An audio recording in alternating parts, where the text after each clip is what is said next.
Vamos continuar a nossa aula de geografia, aula número 12.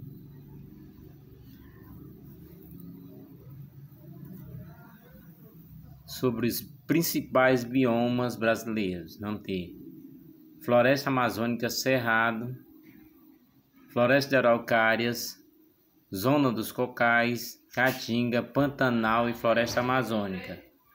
Floresta pluvial costeira, floresta atlântica. É o assunto que nós vamos explorar exatamente por aqui. O bioma denominado floresta pluvial costeira ou floresta atlântica situa-se nas montanhas e planícies costeiras, desde o Rio Grande do Norte até o Rio Grande do Sul. Mata Atlântica é também conhecido como floresta costeira. Estende-se ao longo de toda a costa brasileira, acompanhando a cadeia de montanhas a existente. Vai do Rio Grande do Norte até o Rio Grande do Sul. Portanto, daqui até aqui. Vegetação exuberante, árvores altas, estratificada com árvores que chegam a 20 ou 30 metros de altura, sendo que o jequitibá rosa pode atingir 40 metros de altura e 4 metros de diâmetro. Ocorre o pau-brasil, jacarandá, palmito, jambo, paineira, figueira, caviúna, jatobá, embaúba, grande variedade de trepadeiras.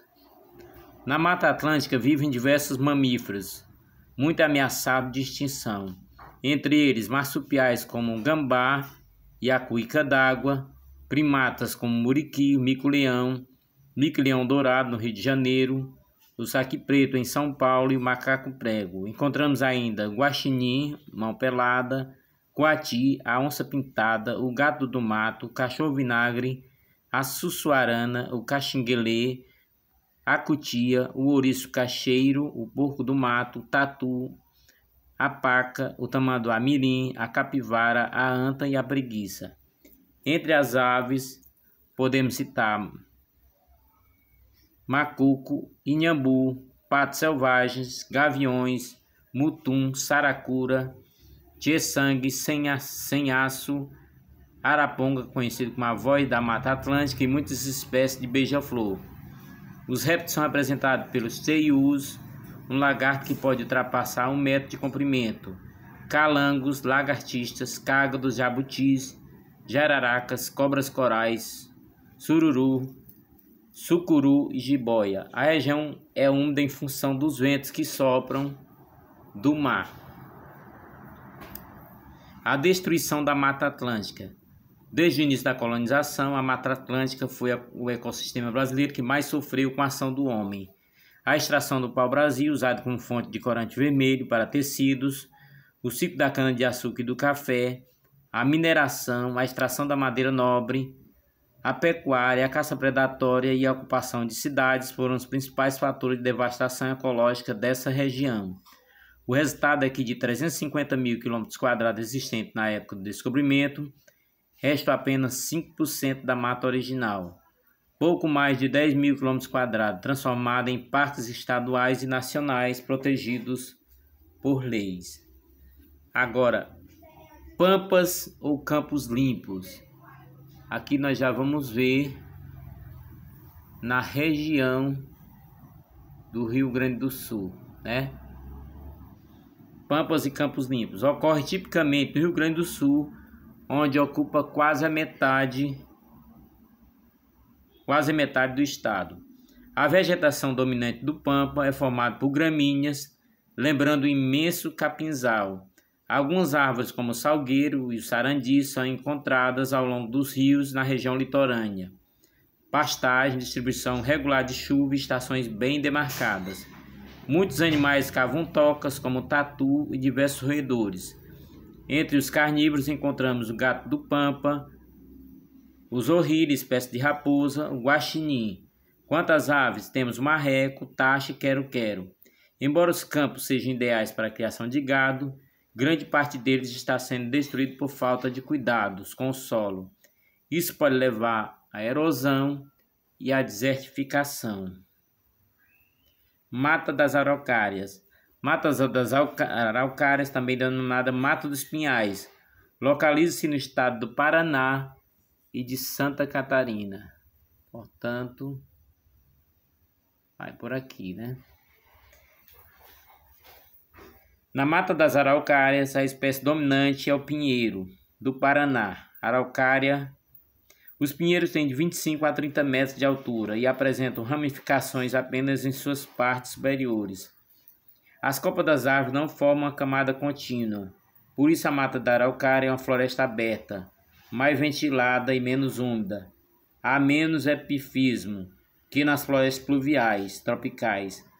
Além do pinheiro do Paraná, podemos citar como espécie vegetais de importância: imbuia, erva mate, samambaiaçu, xaxim, canela, cedro, angico, podocarpo, usado na fabricação de lápis.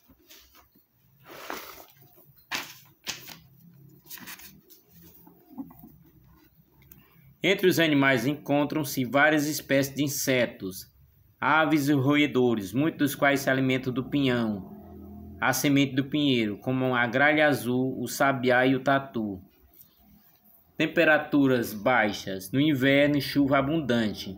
O clima da região é temperado, sendo o verão razoavelmente quente e o inverno bastante frio. Verificam-se precipitações chuvosas regulares. A topografia do solo é de aspecto ondulado. É um solo que pode ser considerado como razoavelmente fértil. No norte do Paraná chega a ser bastante fértil por ser constituído por terra roxa. Mais de 95% da mata araucária foi devastada para retirar madeira e cultivar plantações de eucalipto e outros tipos de pinheiro. Essa árvore cresce mais rápido que as originais, sendo utilizada na fabricação de móveis e de papel. Com a modificação do ambiente natural, muitas espécies estão ameaçadas de extinção. Mangues, estuários. Definições. Deriva do latim esta maré. Os estuários são os pontos de encontro entre a vida das marés e a vida das águas interiores. Constitui corpo de água costeira semi-confinada, dentro dos quais a água salgada é diluída com água doce proveniente das drenagens continentais.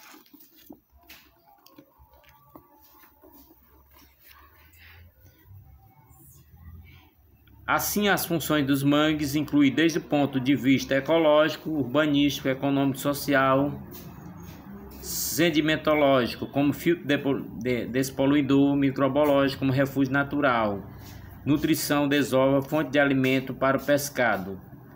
Localização. No litoral brasileiro, os manguezais podem ser encontrados desde Santa Catarina até o Amapá, avaliando-se grosseiramente em cerca de 25 mil quilômetros a área total de mangue no Brasil. Adaptações. Mangue apresenta rizóforos, antigamente denominadas raízes escora, conferindo maior área de sustentação às plantas. A vicenta atualmente apresenta raízes cuja extremidade aflora perpendicularmente ao solo. Pneumorfóforos, raízes respiratórias, trata-se de adaptação, falta de HO2 e alto teor de água no solo do manguezal. Assim, as raízes obtêm gás carbônico do ar. Outra adaptação curiosa apresenta pela avicemia, é a germinação da semente dentro do fruto, ainda presa à planta-mãe, denominado viviparidades. Zona de cocais.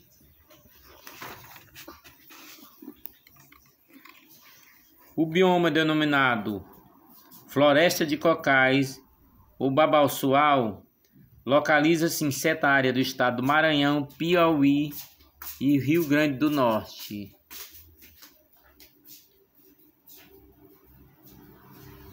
Portanto, Floresta de Cocais ou Babalçoal localiza-se nas áreas do estado do Maranhão, Piauí e Rio Grande do Norte. Esse pedaço aqui. A espécie vegetal mais típica é a palmeira, o babaçu. Encontra-se ainda oiticica e buriti. As chuvas são abundantes na região onde ocorre a floresta de cocais, entre 1.500 milímetros e 2.200 milímetros anuais, e a temperatura média anual é de 26 graus centígrados. O solo na região do Babaçoal possui um lençol freático pouco profundo, permanecendo úmido durante todo o ano. A floresta de Babaçu tem importância econômica. Da semente da palmeira extrai-se óleo, e as folhas são utilizadas para a cobertura de casa e para a fabricação de utensílios domésticos. Da carnaúba são extraídos cera utilizado em produto de poli e encerar. Suas folhas são também utilizadas na tecelagem.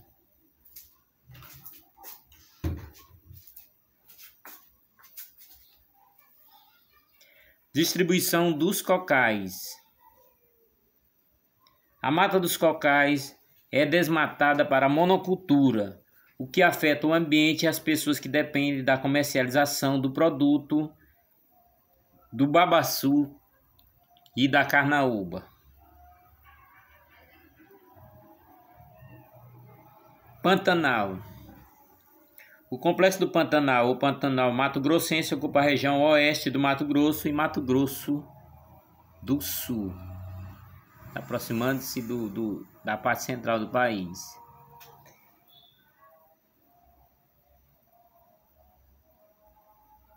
Na bacia do Rio Paraguai, entre 100 e 200 metros de altitude, localiza-se o Pantanal. Como na bacia o declive é pequeno, o escoamento dos rios é lento, e na época da chuva, geralmente de outubro a março, cerca de 2/3 do Pantanal fica alagado. Nos outros meses, os rios voltam ao curso normal e deixam várias lagoas. O solo é fértil não tanto por sua composição, mas por causa do material orgânico trazido pelos rios. Compreende 4,5% do território nacional. Vegetação. No Pantanal há grande número de espécies vegetais. A maioria delas também presente em outros biomas brasileiros. Poucas espécies são endêmicas. Trata-se de uma vegetação adaptada a solo encharcados. O Pantanal pode ser dividido em 3 áreas. Alagadas, a vegetação de gramínea desenvolve-se no inverno e serve de alimentação para o gado. De eventuais alagamentos, além de vegetação rasteira, apresenta arbustos e palmeiras, que não sofre inundações. Predomina o cerrado em locais mais úmidos, espécie arbórea de floresta tropical. Esse trecho de mata não alagado serve de abrigo aos animais durante o período da cheia. Nessa região também é importante a mata ciliar ou de galeria, que acompanha as margens dos rios e na qual se encontra o pau de novato ou pau de formiga, árvore que se associa à formiga que caem dela e ataca aqueles que tentam derrubá-la. Como acontece em toda mata ciliar, a importância do pau de formiga está ligada à sustentação das margens do rio, evitando o assoreamento. Nas lagoas há vegetais aquáticos flutuantes, como a água-pé, a erva de Santa Luzia, elodônia, a salvínia, a vitória régia, e fixos com folhas emersas, como a sagitária. Entre as plantas submersas, a cabomba e a urticária, planta carnívora que se alimenta de invertebrados aquáticos microscópicos. Há também extensos capinzais, que servem de pastagem para o gado, ipês, jatobás, cambarás, ibiriçus, acácias, piúvas, pequizeiros, imbaúbas, timbó, carandá e angico vermelho. A fauna. Contra a fauna. Deixa um pouquinho para cá.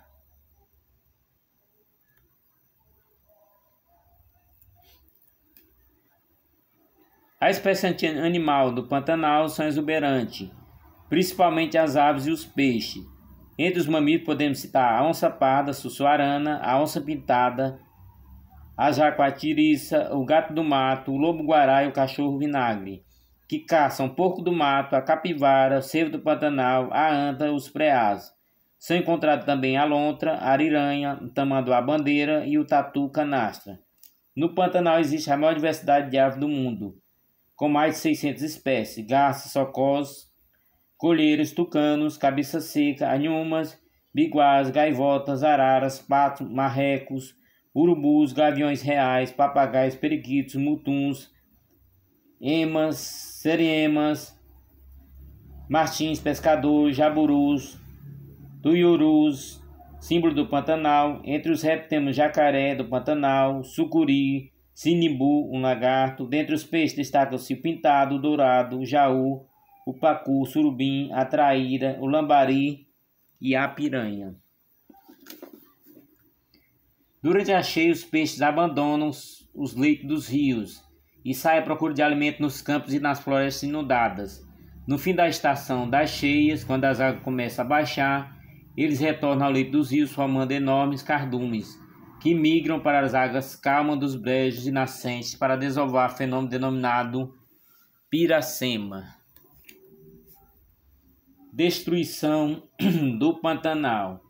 A pecuária extensiva e a pesca são atividades econômicas dominantes na região, mas a agricultura sem controle em certos locais e o garimpo de ouro e de diamante têm provocado o assoreamento de alguns rios, a erosão do solo e a contaminação da fauna por agrotóxicos. Alguns rios, como Taquari, estão poluídos pelo mercúrio. A destruição da fauna pela caça clandestina e pela pesca sem controle é um dos maiores problemas da região. Peixes comestíveis estão ameaçados de extinção pela pesca indiscriminada. Um controle possível seria proibir a pesca em época de reprodução que varia conforme a espécie.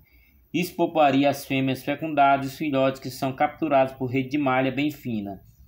É possível planejar a pecuária e o extrativismo além da criação de jacaré, capivara e outros animais, que já vem sendo feito com a utilização controlada do maior manancial de peixe de água doce do mundo. Além disso, é preciso criar programa de estudo de vegetação pantaneira. A exemplo da floresta amazônica, as plantas do Pantanal podem ajudar a desenvolver novos remédios e produtos químicos úteis para toda a humanidade. Lembrando que as fontes das nossas aulas são atualizadas até 2018. Portanto, alterações que aconteceram não estão entrando nas nossas aulas. Portanto, essas atualizações não estão entrando na aula.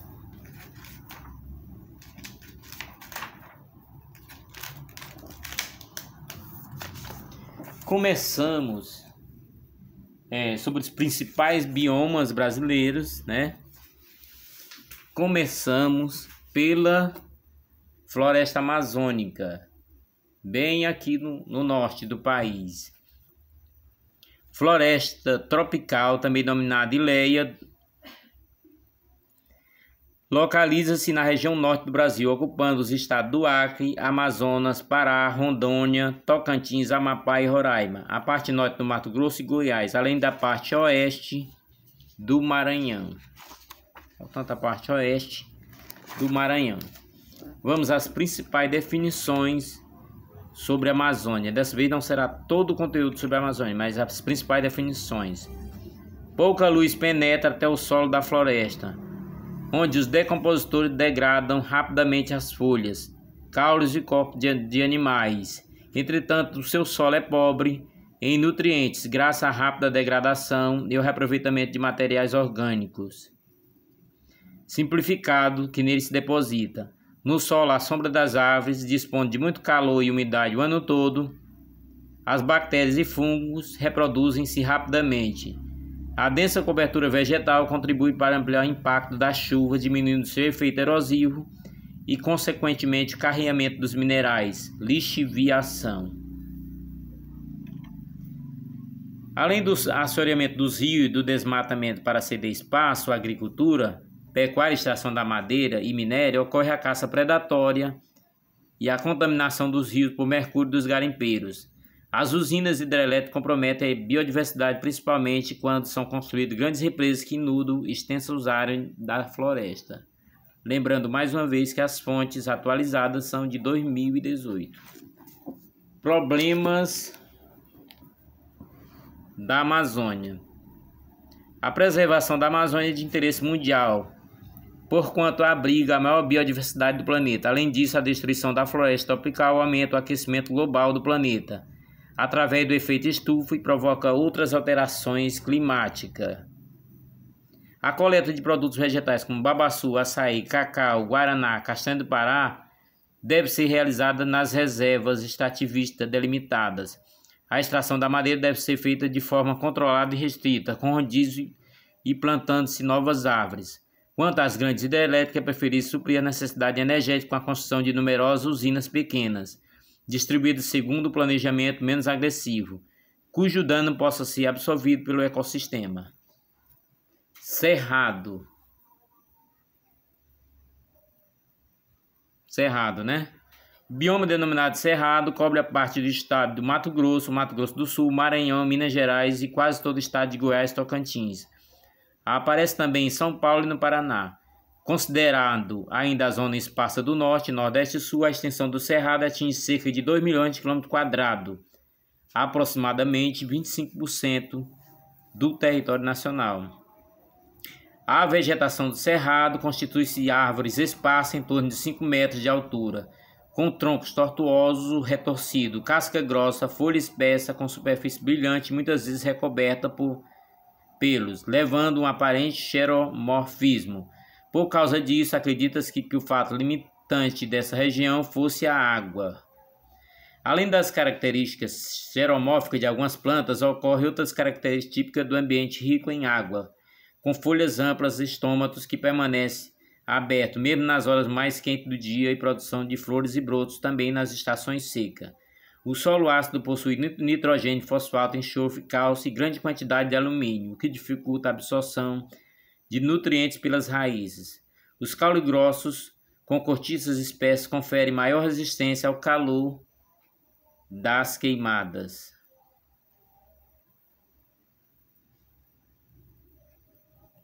Os troncos têm aspectos recurvados e torcidos porque, periodicamente, as gemas, ponto de crescimento, nas pontas dos caules são destruídas pelo fogo. Com isso, as gemas laterais crescem, provocando a curvatura do caule. Durante a seca, algumas plantas perdem as folhas, outras perdem também os ramos, permanecendo apenas os caules subterrâneos. A água não é fator limitante. A vegetação assemelha-se à da savana e, na estação seca, pode queimar espontaneamente. Por isso, o fogo no cerrado parece ter um ciclo mais ou menos regular e algumas espécies vegetais dependem dele para a reprodução e florescem apenas após uma queimada. Portanto, essas fontes foram colhidas até o ano de 2018. São atualizadas até 2018. Isso não quer dizer que sejam atrasadas. Poderemos encontrar atualizações na internet, mas não nos novos livros de geografia. A destruição do cerrado. Tratado com fertilizante e corrigido sua acidez, com calcário, o solo do cerrado é muito útil para a agricultura. Assim tem sido usado principalmente para a produção da cana-de-açúcar e soja. No entanto, o uso inadequado de desmatamento excessivo tem levado ao esgotamento e à erosão daquele solo, com risco de desertificação. A poluição por agrotóxicos e caça predatória e extração de madeira também constituem ameaças a esse ecossistema. A caatinga. A palavra caatinga, de origem tupi, significa mata clara e branca. No período da seca, a caatinga não tem folhas e seu aspecto é embranquiçado. A mata apresenta-se verde apenas no inverno, quando ocorre chuva de curta duração.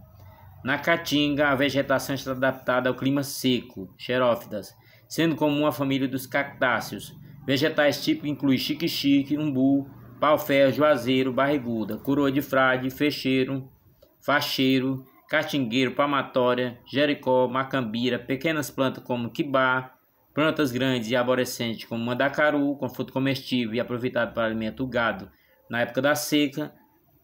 Na flora da caatinga destaca-se também maniçoba, produto da borracha, mameleiro, etc. Abaraúna, pau de ferro, sabiá, aroeira são exemplos de boa madeira encontrada na caatinga. A ouriceira e o juazeiro caracterizam-se por não perderem suas folhas durante época da seca. O museiro possui tubérculos aquosos nas raízes que floram do solo. A barriguda armazena água no interior do caule, fazendo-o engrossar. As plantas da caatinga apresentam adaptação à falta de água. Perdem as folhas na época da seca, possuem raiz bem desenvolvida, possuem um rápido mecanismo de abertura e fechamento do estômago, acontecimento de modo mais rápido que nas vegetações de locais úmidos. Redução de folha que transformada assume folha de espinho, acumulam água nas folhas e raízes e caules. A fauna da caatinga inclui mamíferos como o sagui do Nordeste, o macaco-prego, tatu-peba, o mocó, pequeno roedor, o gambá, o preá, o catitu, o veado catingueiro, etc. Entre as aves inclui-se o carcará e a gralha canção. A ariranha azul é uma das aves mais ameaçadas de extinção no mundo, uma vez que sua população é de menos de 100 indivíduos. Há também répteis como calanga, jiboia, cascavel, que ocorre também em anfíbios como sapo-cururu. Na fauna invertebrada encontra-se tipo grande de escorpião e de certas abelhas sem ferrão, que produzem mel de boa qualidade. Trata-se de uma zona quente e seca de clima semiárido, com baixo índice pluviométrico, chuva escassa com 300 a 800 milímetros, e estações de seca prolongada mais de 7 meses por ano, o que provoca esgotamento na maioria dos rios. A destruição da caatinga.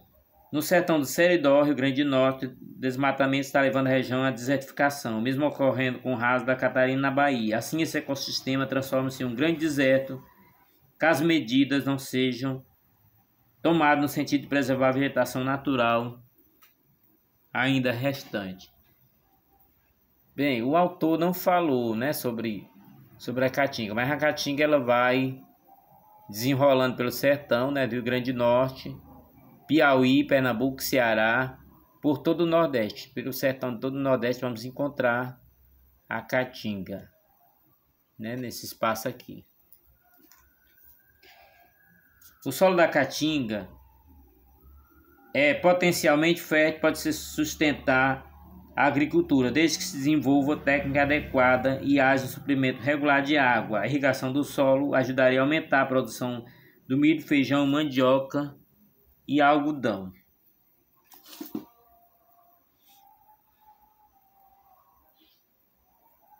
A zenaida é uma ave granívora, agregária, migradora na época da procriação e tornada por impressionante instinto migratório auriculata, 2 manchas negras abaixo e atrás de cada ouvido. Osso pneumático leve, sacos aéreos dos pulmões são compactos, mas expande-se em bolsa de ar que preenche vários espaços do corpo, penetrando inclusive nos ossos pneumáticos, contribuindo para reduzir o peso, além de servir como reserva de ar. Ovíparas, o excreto nitrogenado principal é o ácido úrico com glândula uropigiana. A voante desempenha perfil social importante em virtude de fornecer alimento proteico de alta qualidade, principalmente por ocasião de secas periódicas. Unissexuada, dioica ou jonocórica, com dimorfismo sexual. O desenvolvimento é direto, sem fases larvárias. A temperatura do corpo é regular, portanto, são homotérmicas. A circulação é dupla e completa. Não há mistura de sangue que percorre circuitos contínuos. Portanto, a ave resistente à seca é a avoante, né? A avoante é a ave resistente à seca.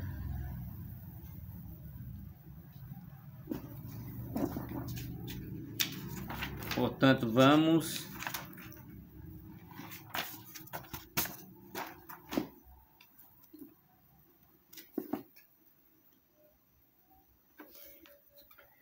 em nosso estudo de hoje, tivemos biogeografia, ciência que tenta explicar os padrões e a variação entre o indivíduo, as populações, as espécies e as comunidades por toda a Terra. Uma relação da biografia, uma relação da biologia com a geografia é basicamente o que foi visto nessa aula. Foi feita a distinção de vários tipos de formações vegetais no Brasil, processos ecológicos, consequência das devastações. Portanto, biótopo é o menor ambiente natural a ser considerado onde se encontram condições favoráveis à vida. Corresponde ao local limitado de sobrevivência de uma determinada espécie. Biomas são os ambientes que subdivide cada biócoro. Cada nos grande ecossistema da biosfera, que ocorre em várias partes do planeta e apresenta aspectos distintos entre si, como floresta de coníferas, floresta temperada, declina, floresta tropical, ecossistemas que obrigam uma comunidade clímax.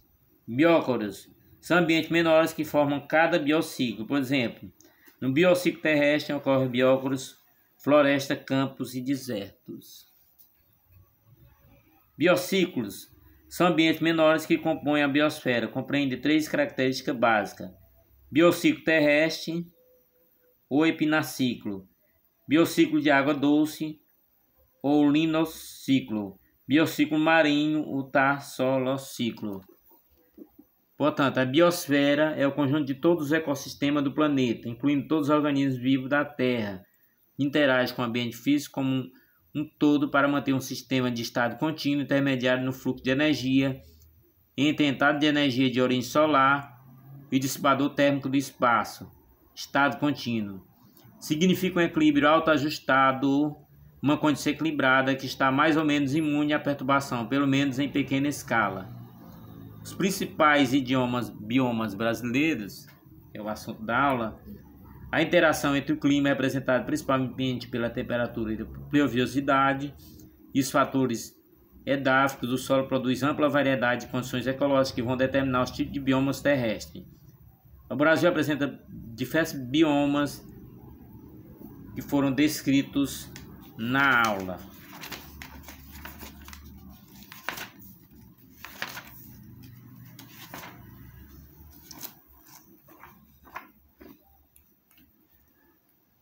Poluição, Poluição, forma de desequilíbrio ambiental.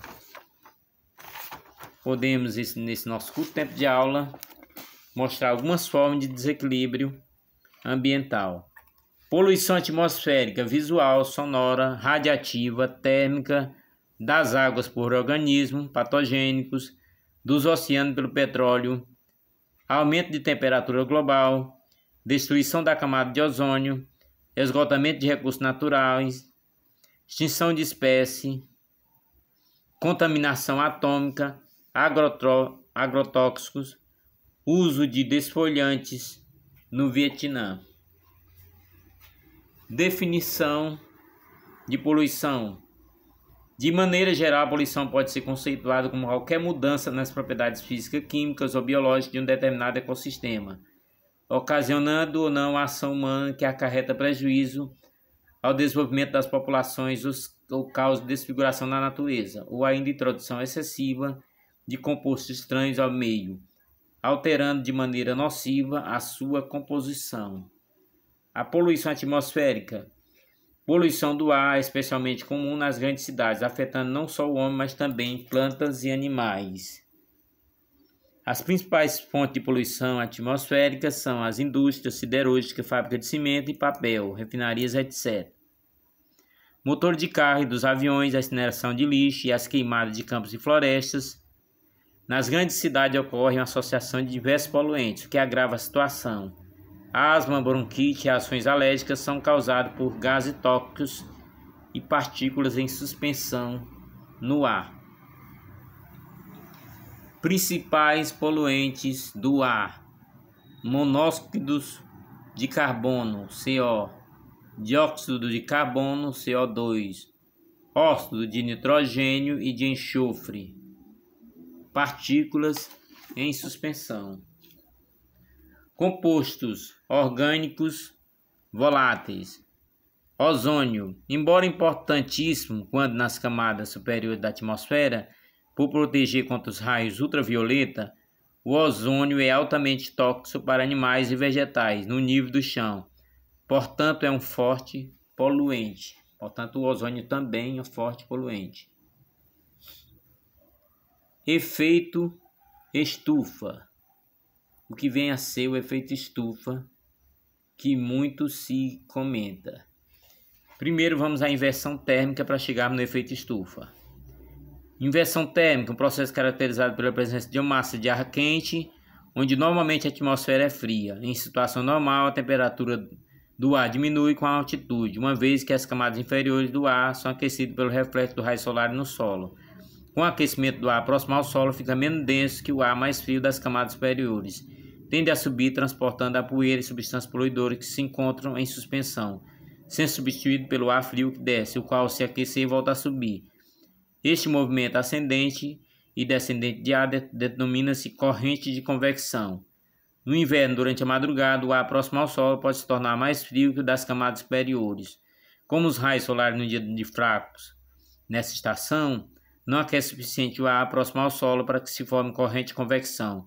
Com isso, pela manhã, forma-se inversão térmica com uma camada de ar quente sobre outra de ar frio, impedindo a dispersão do ar frio nas camadas inferiores, nas quais os poluentes estão sendo produzidos. Observe-se que quando as camadas inferiores ficam mais frias do que as superiores, o ar não circula verticalmente e a concentração do poluente cresce. Não havendo vento forte como a falta de chuva, forma-se sobre a cidade um manto de poluentes cada vez mais concentrado, como ocorre em Cubatão, São Paulo, cidade próxima de uma montanha. Este age como uma barreira aos ventos horizontais. E devido à inversão térmica, o ar poluído fica estacionado sobre a cidade e a substância tóxica se acumula no ambiente, promovendo um aumento significativo de pessoas afetadas por doença respiratória de ardor ocular, além de desconforto físico generalizado. Efeito estufa. Chama-se efeito estufa a elevação de temperatura da Terra provocada pela introdução na atmosfera de gases poluentes ricos em carbono e gás carbônico. Portanto, a nossa aula de hoje vai terminando, Vai terminando a nossa aula de hoje. Lembrando que é bem objetiva, preste atenção que é todo conteúdo que poderá cair nas provas de concurso e do Enem. É o conteúdo oferecido pelo Frota Cursos. Você poderá acompanhar as aulas, poderá anotar algumas coisas, poderá pesquisar algumas coisas, aprofundar mais. Mais importante que estamos ajudando você nos seus estudos. As nossas aulas serão sempre aos sábados, serão 2 aulas de 30 minutos que vão totalizar 60 minutos, para que não fique muito cansativo. Você assiste um vídeo e depois assiste o outro. Então se inscreva no canal, convide os colegas a se inscreverem para servir de motivação, para que a gente não desista do canal, para que a gente continue com as nossas aulas, porque realmente nosso incentivo parte de vocês. Tenham bons estudos. Até o nosso próximo vídeo.